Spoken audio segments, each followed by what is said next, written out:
माणसातील नातेसंबंध आणि त्यातली गुंतागुंत हा एक अनाकलनीय आणि गूढ असा प्रदेश आहे. तुझ्या बाबतीत विचार करताना ते प्रकर्षानं जाणवत राहतं. तसं बघायचं तर आपण दोघं मित्र नव्हतो, जवळचे तर नव्हतोच.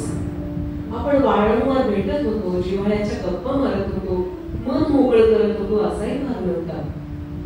पण हेही खरं, जेव्हा भेटायचो त्यात ओढ होती, उत्कटता होती. तू जाऊन 30 वर्षाहून अधिक काळ लोटला तरी तुझी आठवण, तुझा चेहरा, तुझं चालणं, तुझी सिगरेट ओढण्याची एक विशिष्ट लकब, सगळं मला आठवतंय. तुझी आठवण याला कोणतंही निमित्त पुरतं.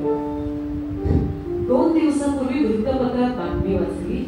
प्रसिद्ध लेखक आणि विचारवंत डॉक्टर वरवरा राव यांना रुग्णालयात हलवण्याचा आदेश उच्च न्यायालयानं दिला आणि तू आठवलास. खरं तर तुझी आई आठवली. संध्याकाळी 5-5:30ची वेळ होती. आई श्रीगणला भेटायला आली होती. मी तिथेच होतो. प्रथमच त्यांना पाहत होतो. तुझ्या आणि त्यांच्या चेहऱ्यात फार साम्य होतं. आई गुलाबी रंगाची 5वारी साडी नेसली होती. तिच्या चेहऱ्यावर काळजी होती, डोळ्यात पाणी होतं. शांतपणे बोलत होती. बोलण्यातून तुझ्याविषयीचं प्रेम, काळजी जाणवत होती. नक्षलवादी विचारांचा प्रसार करणारी काही पत्रकं आपल्या ऑफिसपासून हाकेच्या अंतरावर असणाऱ्या पायगुडे यांच्या मालकीच्या असलेल्या एका प्रेसमध्ये सापडली आणि पोलिसांनी तुला व पायगुडे यांना अटक केली. आई तुला तुरुंगात भेटून आली होती. तुला खोकल्याचा फार त्रास होत होता आणि त्यावर नीट उपचार होत नाही असं आई सांगत होती. श्रीगणनी त्यांचे वकील मित्र M.R. परांजपे यांना फोन करायचं ठरवलं आणि त्यांचे वकील मित्र यांच्या सांगण्यानुसार अर्ज करायचं ठरवलं. आई निघून गेली. आई पाठोपाठ तू आठवत राहिलास. सुरुवातीच्या दिवसातलं तुझं ऑफिसमध्ये येणं दिसत राहिलं. त्यावेळी माणूस गोखले वाड्यातून नागनाथ पाराजवळ मळेकर वाड्यात आणला होता. पहिल्या मजल्यावर प्रशस्त ऑफिस, 40x20चा हॉल, सुरुवातीला उजव्या अंगाला 1 आणि टोकाला 1 अशा 2 मोठ्या खोल्या. त्या शेवटच्या खोलीत श्रीग बसायचे. तू सकाळी 10च्या सुमारास यायचास. पॅन्ट आणि बुशर्टे कपडे, डाव्या हातात एक पुस्तक, उजव्या हातात अनेक वेळा सिगरेट, केसाची झुलक बेफिकिरीनं कपाळावर आलेली, सदैव विचारात, चालणं बरोबर, नजर सतत खाली, काहीतरी शोधत असल्यासारखी. निर्मलाबाई आणि मी बाहेरच्या हॉलमध्ये आजूबाजूलाच बसलेलो असायचो. आश्चर्य म्हणजे तू आमच्याकडे मान वर करून बघायचाही नाहीस. आम्हाला बेदखल करत समोरून जायचास आणि श्रीगणच्या समोर जाऊन बसायचास. तू तुझ्या विचारांच्या तंद्रीत असल्यासारखं वाटायचास. आम्हा दोघांना तुझ्याविषयी एक कुतूहल होतं. तू आलास की 2-3 तास बसायचास, 2-4 सिगरेट ओढायचास, पण तुझा एक शब्द सुद्धा बाहेर ऐकू यायचा नाही. श्रीगणचा आवाज हसणं यायचं.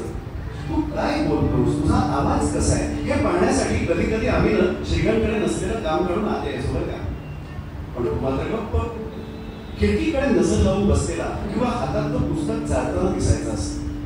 केव्हा तरी तू नसताना निर्मलाबाईंनी श्रीगणला विचारलं, अरे हा चिकट कोणता आत येऊन बसतो पण तुम्हाच दिसतोय. श्रीगण म्हणाले, अगं तसं नाहीये, खुलायला वेळ लागतो. हो पण वाचन चांगल्या डाव्या विचाराला भारावलंय. बघू एखादा चांगला विषय मिळाला तर. एकदा श्रीगण आणि मी त्यांच्या खोलीत कामाचं बोलत असताना तू अचानक आलास. माझ्या शेजारच्या खुर्चीत बसताना माझ्याकडे बघून फार गोड हसलास आणि क्षणभरही न थांबता एकदम श्रीगणशी बोलायला लागलास. म्हणालास, श्रीभाऊ एक फार चांगला विषय. काय करायचं मला सुचत नाही. कथा करायची, नाटक करायचं काहीच ठरत नाहीये. असं म्हणून तू धाडकन कथानक सांगायला सुरुवात केलीस. आज मला नक्की काहीही आठवत नाही, पण तुझं सांगणं, तुझा आवाज, त्यातले चढ-उतार, तुझे हातवारे, मध्येच थांबणं, मध्येच खिडकीकडे बघणं, हे सगळं आठवतंय. केव्हा तरी थांबलास, सिगरेट काढलीस आणि विचारलंस, मी काय म्हणतो, याला नाव काय देऊ? आम्ही दोघं गप्प. नंतर तू 1-2 नावं सांगितलीस, पण ती कोणालाच भावली नाही. 2 मिनिटांनंतर तू एकदम ओरडला, जुलिएटचे डोळे. नाव आकर्षक आणि कथा वस्तूशी जाणार होतं. आवडलं नाही आवडलं हे न विचारता तू उठलास, रात झटकलीस आणि विलक्षण खुशीत निघून गेलास. का थोडं जाणे, पण तुझं हे पहिलं दर्शन मला खरंच खूप आवडून गेलं आणि मनानं मी तुझ्या जवळ आलो. पुढे तू येत राहिलास, श्रीगणना भेटत राहिलास. फरक इतकाच की आता येता जाता माझ्याकडे डोकावत होतास. आपलं तुझी बोलणं व्हायचं. एक दिवस तू आणि श्रीगण हसत हसत खोली बाहेर आला. निर्मलाबाई आणि माझ्या टेबलासमोर बसतात. श्रीगण म्हणाले, बरं अनिल आपल्यासाठी उद्या तेलंगणात चाललंय बरं का. नक्षलवादी चळवळ त्याला जवळून पाहायची आणि त्यावर लिहायचे. आपण एक काम करूया, दर मिनिटाला 8 पानं त्याच्यासाठी सोडू. आता वेळ नसताना आधी जाहिरात करता येणार नाही. पुढच्या अंकासाठी पहिला एक नक्की देतोस नाही अनिल. तू होकार भरलास. तू विलक्षण आनंदात उत्साहात होता. कधी एकदा त्या प्रदेशात पोहोचतोय असं तुला झालं होतं. लेखमाला सुरू झाली. पहिल्या अंकापासून लेख गाजू लागले. तोवर नक्षलवादाची व्याप्ती पश्चिम बंगाल भागात होती, पण ती झपाट्यानं दक्षिणेकडे तेलंगणात पसरू लागली होती. सरकार खडबडून जागं झालं. सर्व मार्गांनी ती चळवळ मोडून काढायचं सरकारनं ठरवलं. तेलंगणाच्या काही भागाला जणू युद्धभूमीचं स्वरूप आलं. अशा वातावरणात तू तिथं गेलास हेच मुळात धाडसाचं होतं. पण तू मनानं आणि विचारानं त्यात पुरेपूर ओढला गेला होतास. तोवर वृत्तपत्रातील बातम्यांपलीकडे वाचकांना हा विषय, त्याचं गांभीर्य आणि व्याप्ती याची कल्पना नव्हती. तू हा विषय ऐरणीवर आणलास. तू खूप भटकलास. नवा प्रदेश, नवी भाषा, नवं वातावरण याची पर्वा न करता सर्वसाधारण नक्षलवादी कार्यकर्त्यांपासून ते त्यांच्या स्थानिक नेत्यांपर्यंत अनेकांना भेटलास. प्रसंगी जीव धोक्यात घालून त्यांच्या काही तळांपर्यंत जाऊन पोहोचलास. त्यांचे प्रश्न, ते सोडवण्याचे त्यांचे हिंसाचारी मार्ग, त्यांची कार्यपद्धती, त्यांची शिस्त, निष्ठा, हे सगळं तू एकेका लेखातून जहाल शब्दात मांडत गेला. लेखमाला हळूहळू तापायला लागली. वाचक पुढच्या लेखांची वाट पाहू लागले. फोन, पत्र यायला सुरुवात झाली. तो काळ माणूसचा भरारीचा काळ होता. साप्ताहिकाचं काही काळ द्विसाप्ताहिक झालं ते याच काळात. अंकागणिक मागणी वाढत होती. नक्षलवादी चळवळ वाचकांच्या केंद्रस्थानी आली. अनिल बर्वे या नावामागे कुतूहली कौतुक मिश्रित एक वलय तयार व्हायला सुरुवात झाली. एरवी कोणत्याही साप्ताहिक मासिकाबाबत, कोणत्याही विषय लेखकाबाबत अत्यंत निर्विकार असणारे आणि फक्त धंद्याकडे बघणारे आमचे मुंबईचे एक एजंट म्हणजे बाबूराव बागवे एकदा कुशीत येऊन मला म्हणाले, अयो अनिल बर्वे कोण आहे, मुंबईचा का, एकदा घेऊन ये ना त्याला. दुसरी आठवण सांगतो. माझ्या एका जवळच्या मित्राचा मुलगा त्यावेळी JJ मध्ये वैद्यकीय शिक्षण घेत होता. एकदा मी त्याला भेटायला कॉलेजमध्ये गेलो होतो. त्याच्या हातात माणूसचे ताजे 8-10 अंक होते. मी विचारलं, अरे इतके अंक? तो म्हणाला, हो, सध्या अनिल बर्वेंची लेखमाला चालू आहे. आमचा 20-25 जणांचा ग्रुप आहे, त्यांच्यासाठी घेऊन चाललोय. आम्ही त्या लेखांचं सामुदायिक वाचन करत असतो. पुढे त्याला विचारलं, तुमच्या ओळखीचा आहे ना, तर एक दिवस येईल का आमच्या कॉलेजमध्ये? पहिल्याच पदार्पणात तू तरुण मुलांचा नायक बनलास. ही लेखमाला पुढे 2-2.5 महिने चालली. त्या काळात तुझं अवघड व्यक्तिमत्व बदलून गेलं. पूर्वीचा कुजरा, खाली मान घालून चालणारा, कमी बोलणारा, काहीसा संकोची तू आता अंतर्भागी बदललास. जुनी गाठ टाकून दिलीस. तुझं नवं पटकन लक्ष वेधून घेणारं रूप आकाराला यायला सुरुवात झाली. आपण कोणी आहोत इतकंच नाही, तर आपण वेगळे आहोत हे भान तुला आलं आणि ते तुझ्या चेहऱ्यावर, वागण्या बोलण्यातून दिसू लागलं आणि ते घेऊन तू 24 तास वावरायला लागलास. त्यानंतर तू माझ्यापुरता गायब झालास. अनेक उद्योगात स्वतःला गुंतवून घेतलास. मला सगळ्या गोष्टी कळायच्या नाही, पण काही कानावर यायच्या. तू नाटकाचा एक ग्रुप जमवलास. जुलिएटचे डोळे हे तुझं नाटक केलंस. मला निश्चित माहिती नाही किंवा मी अंकही पाहिले नाही, पण फुलवा नावाचं चित्रपट नाटकांविषयीचं पाक्षिक मासिक काही काळ तू चालवलं होतंस. केव्हा तरी घाईघाईत श्रीधरला भेटून जायचास. आपली भेट व्हायची नाही. पुढे तू पुढं सोडलंस, मुंबईला गेलास. विहिरीतून समुद्रात उडी मारलीस. तुझं कामाचं क्षितिज रुंदावलं. मुंबईतून थोड्याच दिवसात रणांगण साप्ताहिक सुरू केलंस. धडाक्यात चालवलंस. सुरुवातीला ते बरंच गाजलं. तू ललित लेखन पूर्वीही करायचास, पण त्या लेखनाला खरा पहर आला तो मुंबईत. याच काळात तुझ्या इतर उलाढाली, आणि व्यसनं सुरू झाली आहे. मला सगळं माहिती असण्याचं कारण नव्हतं, पण तुझ्या संबंधी अधूनमधून काही कानावर पडत होतं आणि ते चांगलं वाटत नव्हतं. एखादी कल्पना डोक्यात घेतलीस की तू वारा प्यायल्यासारख्या धडाक्यानं कामाला लागायचास, दिवसरात्र काम करायचास. चासनालाच्या वेळी हा अनुभव मी घेतला. बिहारमध्ये चासनाला गावाजवळ कोळशाच्या बऱ्याच खाणी आहेत. त्या खाणींमध्ये पाणी शिरून फार मोठा अभ्यास झाला होता. शेकडो मजूर अडकून पडले, काहींना प्राण गमवावे लागले. पाण्याचा लोंढा काही केल्यात थांबत नव्हता. वृत्तपत्रात 2-3 दिवस या बातम्यांचे मथळे येत होते. एकूण या घटनेनं साऱ्या देशाचं लक्ष वेधून घेतलं होतं. त्याच दिवशी मी सकाळी श्रीगणच्या टेबलावर पुढच्या रंगाचं काम करत बसलो होतो. श्रीगण बाहेर गावी गेले होते. मला वाटतं साधारण 10ची वगैरे वेळ असेल. अचानक धूमकेतू सारखा तो ऑफिसमध्ये धडकलास. श्रीगण केव्हा येणार आहे? मी म्हणालो अरे ते पुण्यात नाही येत. हे बघ काय माहिती काय, एक ना भन्नाट कल्पना घेऊन आलोय, सांगतो ऐक. मी माणूससाठी आत्ता इथून चासनाला जातो. उद्या रात्री पोहोचेल, परवा दिवसभर फिरेन आणि रात्री पहिलं वार्तापत्र लिहून तुम्हाला पाठवेल. पुढे 5-6 दिवस तिथेच थांबतो आणि 3-4 लेख लिहितो. काय नाट्य घडलंय माहितीये का तुला? या निमित्तानं बिहारमधला खाण व्यवसाय, त्या मजुरांचं खडतर आयुष्य, त्यांची होणारी पिळवणूक, तिचं राजकारण, हे सगळं लिहिता येईल. तू एक काम कर ना, मला 1000 रुपये दे ना, लगेच निघतो. आता मी अडचणीत आलो.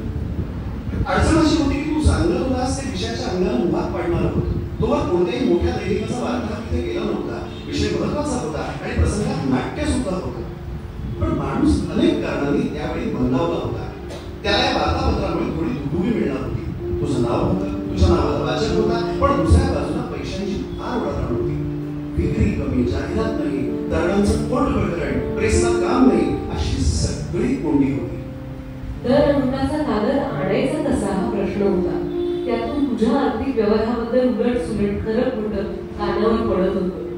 नुकत्याच पार पडलेल्या निवडणुकीची वार्तापत्र लिहिण्यासाठी तू पुण्यातल्या एका मासिकाकडून आगाऊ पैसे घेऊन दिल्लीला गेलाच नव्हतास असंही कळलं होतं. त्यामुळे तुझ्यावर विश्वास कसा ठेवायचा असा प्रश्न मला पडला. आणि त्याही पेक्षा 1000 रुपये आणायचे कुठून, कसे, बँकेत खडखडाट, तासाभरात नवा सावकार कसा शोधायचा. नाईलाजानं मी तुला माझी अडचण सांगितली. म्हणालो अनिल तुझी कल्पना उत्तम आहे, पण खरंच पैसे नाहीत रे. एरवी हा विषय मी सोडला नसता. मला वाटलं तू चिडणार, काही बोलणार, पण तू म्हणालास तुम्ही माणूसवाले हीच अडचण सांगणार हे मला माहिती होतं. म्हणून मुंबईहून पुण्याला पहाटे उतरल्यावर तडक V.Y. कोल्हटकरांच्या घरी गेलो.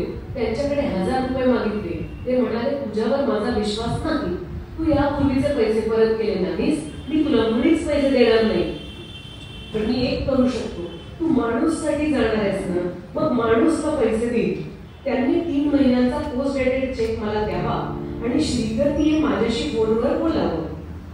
मला त्याही परिस्थितीत तू हे डोकं लढवून पैशाची सोय केलीस त्याचं कौतुक वाटलं. या कोल्हटकरांना मी ओळखत नव्हतो.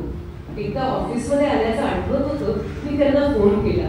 म्हणाले 1000चा चेक अनिल बरोबर पाठवा, मी व्याज देणार नाही. मी अनिल बरोबर माणूसच्या नावे बेरर चेक देतो. तासाभरात तू त्यांच्याकडनं परत आलास.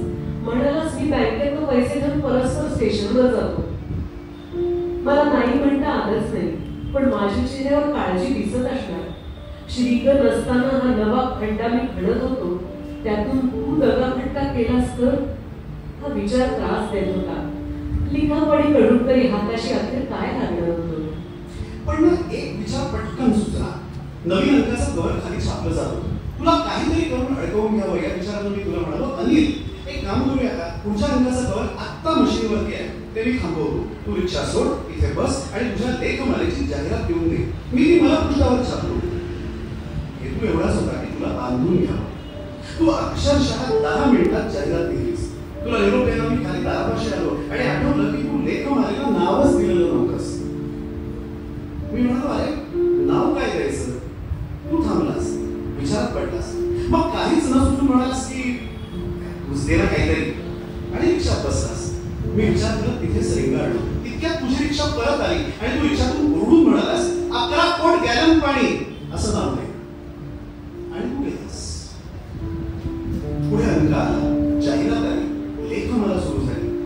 प्रचंड गाजली, चर्चेत आली. त्या अंकांना मागणी वाढली. माणूसला तात्पुरता प्राणवायू मिळाला. आश्चर्य म्हणजे त्या वर्षीचा उत्कृष्ट लेखमालेचा पत्रकार संघाचा 1000 रुपयांचा पुरस्कार तुला मिळाला. पुढे त्याचं पुस्तक एक पुढा प्रकाशन संस्थेने प्रकाशित केलं, तेही गाजलं. अशी त्या शासनाला प्रसंगाची 60 उत्तरांची कहाणी सुबळ संपूर्ण झाली. त्यानंतर 2 वर्ष आपण एकमेकांना भेटलोच नाही. आणि एका संध्याकाळी 5:30-6 ला तू ऑफिसमध्ये आलास. म्हणालास चल वर चल ना, श्रीभाऊंकडे चल, थोडं बोलायचं. आता तितक्या श्रीगास घरी खाली जाण्यासाठी उतरत होते म्हणून आपण एकाच प्रेसमध्ये बसलो होतो. त्यावेळी तुझं रूप एकदम निराळत होतं, गंभीर होतास, चेहऱ्यावर काळजी दिसत होती, बोलण्यात उत्साह नव्हता. खालच्या आवाजात म्हणालास, मी एका चमत्कारिक अडचणीत सापडतोय रे. मधल्या माझ्या लेखावर सरकारने जो खटला होता त्याच्या खालच्या कोर्टातला निर्णय जो आहे ना तो माझ्या विरोधात गेलाय. नाही म्हणजे त्यावरचा माझा वकील वरच्या कोर्टाला भेटाळलाय. माझा वकील म्हणतोय की तुला 3-4 महिने तुरुंगात जावं लागेल. मला अटकेची भीती नाहीये, पण महिन्यात प्रेरणाचं बाळंतपण येणार आहे. मला त्याची पैशाची सोय करावी लागेल आणि मगच तुरुंगात जावं लागेल. मला बाहेरून पैसे नाही मिळू शकत रे. मी एक करू शकतो, मी डोक्यात माझा एक जबरदस्त कादंबरीचा फायनल प्लॉट तयार केलाय. फक्त लिहायची बाकी आहे. फक्त तुरुंगात मला वेळ आहे ना मला. या 3 महिन्यात मी कादंबरी लिहून काढतो असं म्हणून तू त्याचं कथानक सांगायला सुरुवात केलीस. आणि आम्ही पुढचा अर्धा तास धीम्या गंभीर आवाजात तू वीरभूषण पटनाईक, तो जेलर, त्याची मुलगी या 3 व्यक्तिरेखा आमच्यासमोर जिवंत उभ्या केल्यास. तर जेलरचं आणि त्याच्या मुलीचं नाव तू ठरवलं नव्हतंस. ऐकताना आम्ही दोघं अवाक झालो. पुढे तू म्हणालास ही कादंबरी मी तुरुंगात पूर्ण करीन, पण एखादा प्रकाशक मला या कादंबरीसाठी आगाऊ 2000 रुपये देईल का? श्रीग विचारात पडले. नंतर म्हणाले, पुण्यात कोणी देईल असं वाटत नाही, पण मुंबईत कदाचित पॉप्युलर वाले देऊ शकतील. मी मात्र उद्या भटकळांशी बोलून ठेवतो. तू उद्या त्यांना भेटून तर घे. तू निघालास. दुसऱ्या दिवशी श्रीग रामदासशी बोलते. पुढे माझ्या कानावर आलं की रामदासला कथानक आवडलं आणि श्रीगणच्या साक्षीनं रामदासनं बॉम्बे बुक डेपोमध्ये लेखी करार करून तुझा पैशाचा प्रश्न सोडवला. तू तुरुंगात गेलास आणि त्या 4 महिन्यात कादंबरीची एकही ओळ न लिहिता बाहेर आलास. रामदासला भेटलास. त्याला हे अनपेक्षित होतं. तो हवालदिल झाला. केव्हा तरीच्या एका भेटीत रामदासने श्रीगणच्या कानावर घातलं. श्रीगण तुला आठवण देत राहिले. लिहितो म्हणत होतास, आपण एका गिरगावला रस्त्यात उभ्या भेटलो. तेव्हा हा विषय निघाला. म्हणालास, रामदासला वाटलं तुरुंगात मला शांतता मिळेल आणि मी लिहिन. अरे इतक्या शांतपणात लिहिण्याची मला सवय नाही. घरी कसं लोकांची ये जा, देणेकऱ्यांचे तगादे, प्रेरणाची गुणगुण सतत चालू असते. या सवयीच्या वातावरणात मला लिहायला जमतं. आता संपत आहे. 8 दिवसात देतो. तुझ्या या प्रामाणिक बोलण्याचं मला कौतुक वाटलं. कादंबरी लिहून झाली. रामदासकडे गेली. त्यालाही आवडली. पण आता वेगळीच अडचण उभी राहिली. कारण आणीबाणीचा काळ सुरू झाला. सेन्सॉरची बंधनं आली. कादंबरीचा विषय आणि लेखन या वातावरणात स्फोटक ठरून त्यावर बंदी येण्याची शक्यता रामदासला वाटली. ती रास्त होती. तुम्हाला दोघांचं श्रीगणशी बोलणं झालं. माणूसवर सेन्सॉरची बंधनं सुरू झालीच होती. सर्व मजकूर पोलीस यंत्रणेकडून रोज तपासून घ्यावा लागत होता. सुरुवातीला फार त्रास झाला. मग असं ठरलं की प्रथम 2 भागामध्ये कादंबरी माणूस म्हणून प्रकाशित करायची. तिथे सेन्सॉरच्या कचाट्यात सापडली तर पुस्तक प्रकाशन थांबवायचं आणि जर तिथून सुटली तर 15 दिवसात रामदासनं पुस्तक प्रकाशित करायचं. आता यात तांत्रिक अडचण उभी राहिली. कारण माणूस हा मोनोटाईपात कंपोज केला जायचा. तो टाईप पुस्तकाला चालणारा नव्हता. त्यासाठी डिग्री टाईप आवश्यक होता. मग त्यातून मार्ग असा निघाला की रामदासने हे पुस्तक पुण्यात छापायचं, कारण हाताशी वेळ कमी होता. सकाळी माणूससाठी आमच्या प्रेसमध्ये कादंबरीचा कंपोज करायचा आणि तोच कंपोज अहिल्यादेवी शाळेजवळ जे सुलभ मुद्रणालय होतं तिथे पुस्तकासाठी पुन्हा डिग्री टाईपात रात्री कंपोज करायचा. कादंबरीचा पूर्वार्ध सेन्सॉरकडून सही सलामत सुटला. माणूसमध्ये तो भाग प्रकाशित झाला आणि वाचकांनी कादंबरीला भरभरून प्रतिसाद दिला. नंतर उत्तरार्ध प्रकाशित झाल्यावर थोड्याच दिवसात रामदासनं कादंबरी प्रकाशित केली. कोणती होती कादंबरी माहिती? त्याचं नाव होतं थँक्यू मिस्टर क्लार्क. या कादंबरीने खऱ्या अर्थाने अनिल बर्वे हे नाव दलित लेखकांच्या पहिल्या रांगेत जाऊन बसलं. Thank you mister Ladkar. नंतर नाटकही झालं. त्यात पळशीकरांच्या बरोबर त्यांचा एक प्रसंगही घडला.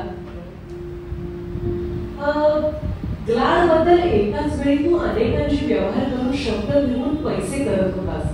एका प्रसंगाचा तर मी साक्षीदार होतो. झालं असं की इथं संध्याकाळी 5च्या सुमारास डॉक्टर श्रीराम लागू अचानक ऑफिसला आले. कदाचित श्रीगणशी आधी फोन झाला असेल, मला माहिती नव्हतं. पण आम्ही तिघं माझ्या घरी चहा प्यायला बसलो. वास्तविक डॉक्टर लागूंचा आमच्या कुणाशी पूर्वपरिचय नव्हता, त्यामुळे त्यांचं येणं थोडं अनपेक्षित होतं. डॉक्टर म्हणाले, मी एका वेगळ्याच कामासाठी आलेलो आहे. अनिल बर्वे तुमच्या चांगल्या परिचयाचा आहे, तुमचा लेखक आहे. त्याची कादंबरी मला फार आवडली आहे. त्यावर हिंदी चित्रपट व्हावा आणि त्यातली ग्लाडची भूमिका मला मिळावी म्हणून मी प्रयत्न करतोय. पण मीच मुळात हिंदी चित्रपटात नव्हताय हो. मला फार किरकोळ कामं मिळत आहेत. हळूहळू माझ्या या क्षेत्रात ओळखी वाढत आहेत. गुलजारांशी माझा अलीकडे परिचय झालाय. त्यांना मी ग्लाडविषयी बोललो. त्यांनी रस दाखवलाय. अमिताभ बच्चन सध्या फार गाजतोय. त्याला वीरभूषणची भूमिका देऊन ग्लाड मी करावा असं मी गुलजारांशी बोलणार आहे. पण अहो, गुलजार फार मोठा दिग्दर्शक आहे आणि कथा ऐकण्यासाठी सहजपणे त्यांची वेळ मी मागू शकत नाही. ग्लाडची भूमिका मला मिळाली तर माझं करिअर दमदारपणे सुरू होऊ शकेल. म्हणून मी बर्वेंना म्हणतोय, तुम्ही थांबा, मला वेळ द्या, आपण चांगला चित्रपट करू. पण ते फार घाई करतात. दर आठवड्याला मला भेटतात, फोन करतात, म्हणतात गुलजारांबरोबर केव्हा बसायचं. इतर निर्माते माझ्या मागे आहेत. ऋषिकेश मुखर्जी, राज खोसला, सगळ्यांना मी थांबवून ठेवलंय. मला कथा ऐकवण्याचे 5-10 हजार रुपये द्यायला तयार आहेत ते. तुमच्यामुळे माझं नुकसान होतंय. निदान तुम्ही मला थोडे पैसे द्या, मी थांबतो. अहो, 3 वेळा मी त्याला 1-1 हजार रुपये दिले, पण याचा त्रास सुरूच. तर मी एवढंच सांगायला लागलोय की तो तुमचं ऐकेल. तुम्ही त्याला समजावून सांगा. नंतर डॉक्टरांची इतर गप्पा झाल्या आणि डॉक्टर गेले. नंतर काय घडलं मला माहिती नाही. तो चित्रपट मात्र आला नाही. या महिन्यावर आपला संबंधही कमी झाला. फोन भेटीगाठी थांबल्या. तुझ्या नावामागे बऱ्याच असते ना, तुझ्या संबंधी बातम्या कानामागे येत गेल्या. पण त्यातही तू आर्थिक अडचणीत कसा आहेस याच बातम्या जास्त यायच्या आणि त्यात मला काही भाग नसायचा. तुझी पुत्र कामेष्टी, अमिताबाईची कोठी, आकाश पेटताना ही नाटकं आवर्जून बघितली. पण तिथे काही भेटायची वेळ आली नाही. या तुझ्या सगळ्या घडामोडी एका बाजूला चालत होत्या. तुला आर्थिक अडचणी येत होत्या. त्या काळातला एक प्रसंग आठवल्यानं आजही मला हसू येतं. एका सकाळी 11ला मला श्रीगणचा वरच्या मजल्यावरून फोन आला. अरे अनिल आलाय, मला भेटून खाली तुझ्याकडे येतोय. पैशांच्या अडचणीत आहे. तू बघ, तू आलास, छान दिसत होतास. डार्क निळ्या रंगाचा बुशर्ट आणि पांढऱ्या रंगाची पॅन्ट घातली होतीस. सिगरेट होतीच. आल्या म्हणालास, फार भूक लागली, काहीतरी खायला सांग. मी विचारलं, वर घरी जाऊन पोळी भाजी खाशी? तुला कल्पना आवडली. वर जाऊन आपण खाऊन पुन्हा ऑफिसमध्ये आलो. म्हणालास, एक काम कर ना, मला 200 रुपये दे. मी विचारलो, 200 कशाला? अरे काही नाही, मला त्या टिअर्स मार्गाला जायचंय. आता इतक्या जवळच्या अंतरावर रिक्षा येणार नाही. चालत गेलो तर वाटेत कोपऱ्यावर एक हॉटेल आणि पुढे त्या भडक्याचा एक स्कूटर गॅरेज लागेल. त्या दोघांचे पैसे देणं मी लागतो. ते मला वाटेत छेडतील. हातून हातून कारण सांगून मिस्किन रे, पण मी गेल्यावर ते येणाऱ्या जाणाऱ्यांकडे ना दिवसभर माझी बदनामी करत राहते.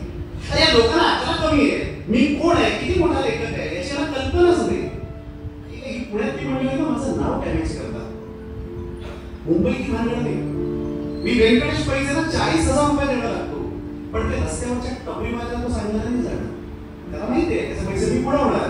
पण ते रोज कटकट नाही करणार. काय करेल, वकिलाची हातात एक नोटीस दे, मी फाट्यावर नाही आणि आम्ही मस्तपैकी पार्टी करू. तुझा हे तर्कट ऐकून मी चाट पडलो आणि इव्हन एक 200 रुपये तुला आनंदाने दिले. मला डॉक्टर लागूनचं एक वाक्य आठवलं. ते बोलताना म्हणाले होते की हा माणूस तर विलक्षण लागू आहे. सुरुवातीला याला पैसे द्यायचे नाही असं ठरवून सुद्धा शेवटी निघताना मी खिशातून पैसे काढतोच. तो अनुभव त्यावेळी मी घेतला. त्यानंतर मात्र आपण भेटलो ते एकदाच. तीच आपली शेवटची भेट. 84चा माणूस दिवाळी अंक मला आठवतोय. दिवाळी अंकाच्या मजकुराची जमवाजमव करायला मुंबईत होतो. बाकीचा मजकूर जमत आला होता. प्रमुख विषय मिळत नव्हता, लेखक सुचत नव्हता. यंदाची दिवाळी भाकड जाणार अशी चिन्ह दिसत होती. सकाळी दादरला होतो, कोपऱ्यावर भाऊवाद्य उभा दिसला, पोर्तुगीज चर्चच्या कोपऱ्यावर. रस्त्याच्या कडेला कोणाची वाट पाहत सिगरेट ओढत एकटाच उभा होता. तो दिसला आणि डोक्यात विचार चमकून गेला. भाऊला काही लिहायला सांगावं का?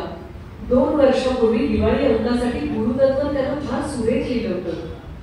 आम्ही दोघंही बाजूच्या हॉटेलमध्ये चहासाठी बसलो.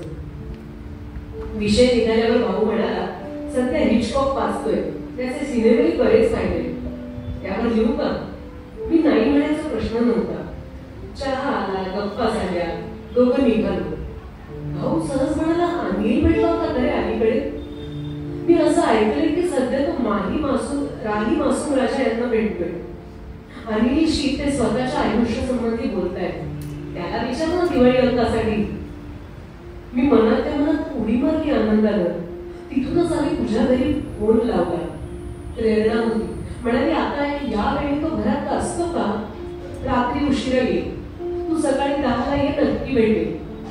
भाऊचा निरोप घेऊन निघालो. पुण्याला जायचा बेत रद्द केला आणि दुसऱ्या दिवशी सकाळी 10ला तुझ्याकडे धडकलो. प्रेरणा खालीच भेटली, घाईघाईत बाहेर चालली होती. चेहऱ्यावरून त्रासलेली, चिडलेली दिसली. आहे ना? मी विचारलं. हो आहे, सकाळपासून फिरणं चालू आहे. जरा सांगून बघ, ऐकलं तर. तुझ्यासाठी चहा करून ठेवलाय, तू गरम करून घे, असं सांगून ती गेली. बरं, तू दार उघडलास. तू फक्त पांढरा टर्किश टॉवेल गुंडाळला होतास, घामानं थरथरला होतास. वर पंखा जोरात फिरत होता. तुझ्या एका हातात सिगरेट होती, समोर ग्लास होता, पिणं चालू होतं. खोलीभर त्या भिंतीपासून त्या भिंतीपर्यंत ये जरा करत होतास. चेहरा असा उठलेला दिसला, पोट थोडं सुटल्यासारखं वाटत होतं, डोळे जळावलेले दिसत होते. बऱ्याच दिवसांनी, खरं तर वर्षांनी तुला पाहत होतो, पण पहिल्या दर्शनानं तुला चरकलो रे. माझं येणं तुला अनपेक्षित होतं, पण आवडलं होतं. हसलास, पण हसणं गोड नव्हतं. मी म्हणालो, अनिल काय म्हणजे सकाळी सकाळी मला प्रेरणा खाली भेटलेली दिसते, कटकट केली असणार. मी विषय बदलला. राही मासूमवर बोलणं सुरू झालं. एकदम तुझी कळी खुलली, भरभरून बोलत सुटलास. म्हणालास, अरे एकदम अफलातून आयुष्य आहे यार त्याचं काव्य, त्याचं साहित्य, त्याचं जगणं सगळंच बेफाट आहे. मी म्हणालो, दिवाळीला लिहितोस का? लिहीच, कितीही मोठं झालं तरी चालेल, पुढे निर्माण सुरू करू. तुला कल्पना आवडली, लिहितो, पण ऍडव्हान्स देणार का? देतो, पुढच्या आठवड्यात येईल तेव्हा घेऊन येईल. तू जेवढा लिहून होईल तेवढं माझ्या हातावर ठेवायचं. हो, आजच सुरुवात करतोस. तेवढ्यात म्हणालास, अरे बरं झालं, पैशाचा विषय निघाला. त्या पणशीकरांना आधी फोन करतो. अरे एकाचे पैसे देत नाहीत रे, नुसते गोड बोलतात, आश्वासन देतात, पुढचे वायदे करतात. असं म्हणून तू पणशीकरांना फोन लावलास आणि त्यांच्या दुर्दैवाने ते नेमके तुला फोनवर भेटले. त्यानंतर तू संतापून त्यांच्याशी इतकं वेळा वाकडं बोललास की मी सुद्धा काही संकोचलो आणि उगाच पैशाचा विषय निघाला असं वाटलं. अरे तुम्ही पुणे मुंबईत प्रयोग लावता रे, बाहेरचे दौरे करता, सारे खोऱ्याने पैसे ओढता, मग देखावालाच का कोंबडत ठेवता? अरे आम्ही साला काय भिकारी आहोत का? तरी सांगत होतो, पुत्र कामेष्टी घेऊ नका, त्या मोहन वाणाला देतो, पण तुम्हाला सगळी अंडी एका टोपलीत ठेवायची असतात ना. हे बघ, उद्या शिवाजी मंदिरच्या प्रयोगाला मी येणार. मला पैसे हवेत रे, मला पैसे हवेत. हे सगळं तुझं एकतर्फी चालू होतं.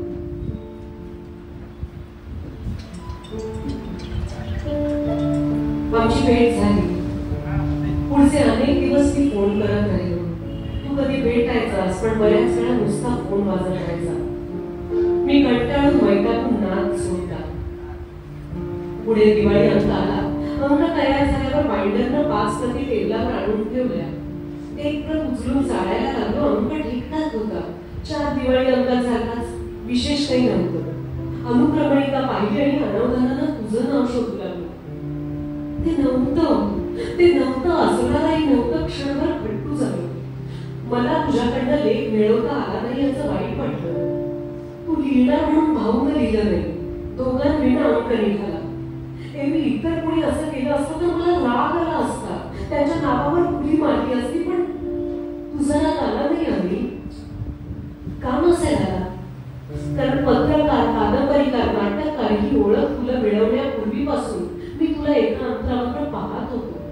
जो राजकीय विचार तुला मनोमन पटला होता, त्यासाठी तू किती किंमत मोजत होतास हे मी पाहत होतो.